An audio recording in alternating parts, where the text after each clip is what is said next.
हमें जिस वक्त पता चला फिर हमें ठाकरा स्टेडियम से हेली लेके गया आर्मी का, तो वहाँ पे GOC SAG मौजूद थे, खुद ऑन स्पॉट थे वो, और इसके अलावा आर्मी बेशुमार थी, सिविलियंस बहुत ज्यादा थे, रश था बहुत ज्यादा। ये जब रेस्क्यू कर रहा था मैं वहाँ पे 3 लड़कों को मैं लेके आया, फिर दोबारा हम 3 लोगों को लेके 6 लोग हमने रेस्क्यू किए।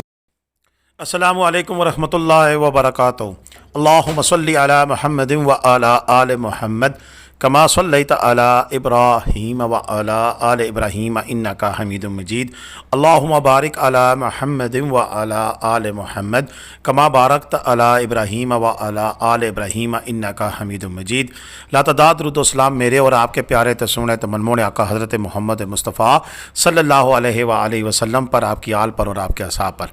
जी अज़ीज़ दोस्तों, कल बडग्राम में चेयर लिफ्ट टूटने का वाक़या और उसके बाद उसका रेस्क्यू ऑपरेशन, और इसमें बहुत सारी इस वक्त अफवाह साजी जा रही है और अफवाहों का बाज़ार गर्म है। कल से जब से ये ऑपरेशन हुआ तो लोगों को एक तनकीद का मौका ऐसा मिला कि उन्होंने उस मौके को खुद यानी कि अपने आप से बातें जोड़ते हुए तनकीद करनी शुरू कर दी, और उन्हें हक़ाइक़ का इल्म नहीं है कि कैसे ये ऑपरेशन हुआ, और खामखा पाकिस्तान आर्मी के ऊपर उन्होंने एक इल्ज़ाम तराशी का सिलसिला शुरू कर रखा है कि जिसमें अक्सर ये बात करते हुए नज़र आ रहे हैं कि पूरा दिन गुजर गया, इनके पास अहलियत नहीं थी और इसलिए ये ऑपरेशन उन्होंने नहीं किया।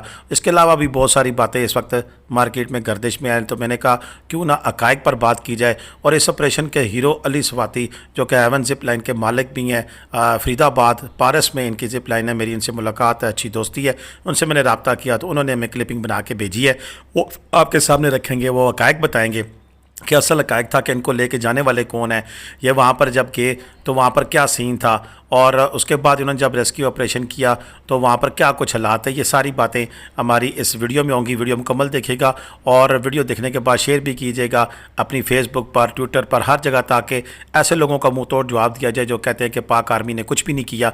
तो ये जो मुकम्मल वीडियो है इसकी ये उस मुकम्मल जवाब होगा उन लोगों के लिए कि जिन्होंने ये इस तरह की इल्ज़ाम तराशा किए हैं। तो चलते हैं ज़रा अली भाई से पूछते हैं कि कल जब वहाँ पर गए तो क्या सीन था। जब मुझे DC बिलाल साहब ने बताया तो मैंने कहा सर बिल्कुल हम कर सकते हैं। हमें जिस वक्त पता चला फिर हमें ठाकरा स्टेडियम से हेली लेके गया आर्मी का, वहाँ पे साइट पे लेके गए हमने। फिर वहाँ पे जब पहुंचे तो वहाँ पे GOC SAG मौजूद थे, खुद ऑन स्पॉट थे वो, और इसके अलावा वहाँ पे आए हुए थे AC साहब आए हुए थे, आई थिंक AC साहब थे आई थिंक। इसके अलावा आर्मी बेशुमार थी, सिविलियंस बहुत ज़्यादा थे, रश था बहुत ज़्यादा, 5-6 हज़ार लोगों का रश था तकरीबन। उस रश में फिर हमें आर्मी ने सारा सपोर्ट किया, आर्मी ने हमें हर जगह पे मतलब सपोर्ट किया। मेरा ये जो भी प्रोजेक्ट था हेवंस डे का, इसको हमने रेस्क्यू करना था, इसमें 80 to 70% हमारे साथ आर्मी। इसी तरह बिलाल भाई से पूछा गया कि रेस्क्यू के दौरान क्या कोई उन्हें किसी किस्म का ज़ख्मी हुए या किसी किस्म की परेशानी का सामना करना पड़ा, तो उसमें भी उन्होंने बड़ा क्लियर कट जवाब दिया कि ऐसा कोई चीज़ नहीं है। एक दो जगह मैंने देखा कि उन्होंने कहा कि शदीद ज़ख्मी हो गए, उन्होंने कहा शदीद ज़ख्मी वाला कोई सीन नहीं था, बहरहाल नॉर्मल सा एक था। और क्या हुआ था आए उन्हीं की ज़बानी सुनते हैं। ये जब रेस्क्यू कर रहा था मैं वहाँ पे 3 लड़कों को मैं लेके आया, फिर दोबारा हम 3 लोगों को लेके 6 लोग हमने रेस्क्यू किए थे। तो रेस्क्यू करते हुए जो रस्सी मुझे बांधी हुई थी पीछे, जब मुझे आर्मी या सिविलियंस खींच रहे थे, उस रस्सी में मेरा हाथ आ गया था और उसको वो खींचते रहे तकरीबन 400 फुट तक, वो इसी हाथ को खींचते रहे मेरे, और मैं उन्हें कह भी नहीं सकता था, अंधेरा था, सिग्नल इशू था वहाँ पे, बहुत ज्यादा कम्युनिकेशन गैप था हमारा, इस वजह से वो हाथ रस्सी में आया और तकरीबन 400 फीट तक खींचा। फिर वो थोड़ा सा रस्सी लूज हुई, उसमें से मेरा हाथ निकल गया अल्हम्दुलिल्लाह, तो हाथ उसमें। जी अली भाई ने आपको इसके बारे में बता दिया, अभी मज़ीद भी इनके साथ जो बातचीत हुई है वो भी आपको सुनाएंगे, लेकिन यहाँ पर एक बात करना बड़ी ज़रूरी है, बताना भी ज़रूरी है कि एक और वहाँ पर सोशल वर्कर हैं तहसील अलाई में शफीकुल्ला साहब, उनका भी बहुत बड़ा काम था, उन्हें भी हम खराज तहसीन पेश करते हैं। कल उन्होंने लम्हा बलम्हा हमें आगाह किए रखा और वहाँ से वो वीडियो क्लिप भी बना के भेजते रहे, वहाँ मौजूद रहे।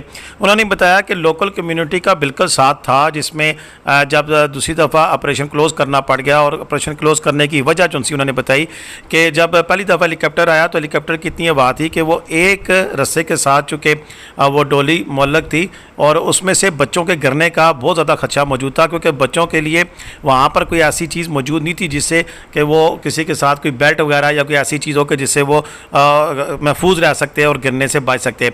और जब हेलीकॉप्टर पास आता था उसकी आवाज़ से बहुत ज़्यादा डोली हिलती थी। एक बच्चे को रेस्क्यू करने के बाद उन्हें फैसला किया कि बहुत ज़्यादा ख़तरनाक है, इसके लिए कोई दूसरा रास्ता इख्तियार करना चाहिए। तो फिर उस सूरत में जब वो दूसरी दफ़ा भी हेलीकॉप्टर चले गए तो इसी असना में एक मुकामी बंदे ने कोशिश की अपनी तरफ से और एक बंदे को रेस्क्यू किया। उसके बाद अली भाई और इनकी टीम को मौका दिया गया और इन्होंने बाकी लोगों को रेस्क्यू किया और रेस्क्यू करने के बाद फिर प्रोफेशनल अंदाज में, जिसमें हमने देखा कि किसी एक की भी जानी नुकसान का हमें अंदेशा नहीं हुआ और तकरीबन तमाम लोग, तकरीबन नहीं बल्कि यकीनन तमाम लोग जो उधर डोली के अंदर मौजूद थे, जिसमें एक उस्ताद थे और बाकी जो तलब इल्म थे, उन सब को बिल्कुल बग़ैर किसी खराश के, बग़ैर किसी चीज़ के बाहिफाजत उनसे उनको रेस्क्यू कर लिया गया।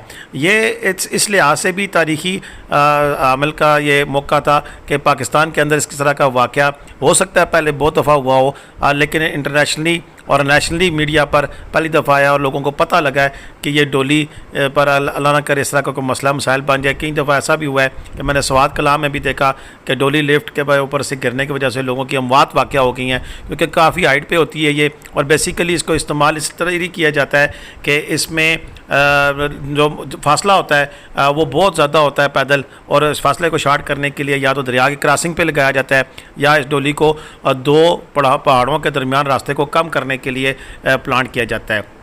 ये जो वाक़या होना तो हो गया, लेकिन उसके बाद से सोशल मीडिया पे जो कैंपेन चल रही है वो इंतहाई अफसोसनाक है और इसमें हमारे पास वीडियोज़ मौजूद है कि जिसमें आखिरी दम तक जो उनसी है वो हमारी पाक आर्मी यहाँ पे इन्वॉल्व रही और अब हमने आपको प्रूफ भी पेश कर दिया कि रेस्क्यू के इदारे, ज़िले इंतज़ामिया, आर्मी सभी ने मिलकर इस ऑपरेशन में हिस्सा लिया और अल्लाह ताला ने इसमें कामयाबी दी। और मुकामी हमायतीन जो लोकल लोग थे उन्होंने पिछली वीडियो में उनको भी खराज तहसीन पेश किया कि उन्होंने भी बड़ा ज़बरदस्त काम किया और उनकी वजह से भी इस रेस्क्यू को मुकम्मल करने में बहुत ज़्यादा हेल्प आउट मिली। तो हमें हक़ाइक़ जानने चाहिए और हक़ाइक़ पर बात करनी चाहिए। अली भाई ने आखिर में हमसे क्या बातचीत की, आए आपको वो सुनाते हैं कि उन्होंने इस ऑपरेशन के बारे में क्या कहा। जी आप हम इसके बहुत बारे में ज़्यादा खुश थे। मैं जब उनके पास पहुंचा मैंने सबसे पहले देखा वो बहुत डरे हुए थे, उन्हें कोई भी उम्मीद नहीं नज़र आ रही थी कि जी हम मतलब मौत की कश्मकश में थे, कोई इतना नहीं, वाकई मुझे भी उधर नहीं लग रहा था कि कोई सूरत नहीं है हमारी बचने की, लेकिन अल्हम्दुलिल्लाह वो इतने खुश थे। फिर अब जब लेके आए इधर आए तो उन लोगों ने हमें चूमना शुरू कर दिया। फिर जो वो बंदे थे वो तो उनकी हालत खराब थी, लेकिन वो भी इतने काशिश थे कि वो हमारे गले लग गए थे। उन्हें ये था कि यार ये हमारे लिए आज जो है ना फरिश्ते बन के आए और अल्लाह का शुक्र है अल्लाह ने हमसे एक अच्छा काम करा दिया। जी दोस्तों, बिलाशुबा रब ताला जब चाहे जिससे चाहे कोई भी काम करवा सकता है और अली भाई ने यकीनन एक ऐसा काम किया है जिससे आज पाकिस्तान का हर बूढ़ा बच्चा, जवान, मर्द, औरत उनकी तारीफ़ किए बगैर नहीं रह सक रहा है। अल्लाह ताला इनको मज़ीद कामयाबियाँ भी अता फ़रमाए। पटवारी बैठक की टीम और मेरी तरफ से भी इनको खराज तहसीन हम पेश करते हैं कि इन्होंने बड़ा ही ज़बरदस्त काम किया है। अल्लाह ताला इनको मज़ीद इस तरह के काम करने की तौफ़ीक अता फ़रमाए और बहुत सारी कामयाबियों से नवाजे। इजाज़त दें। पाकिस्तान जिंदाबाद, पाकिस्तान पाइंदाबाद। जीते रहे, खुश रहें, आबाद रहे, अपनी दुआओं में मुझे याद रखिएगा। अल्लाह हाफ़िज़।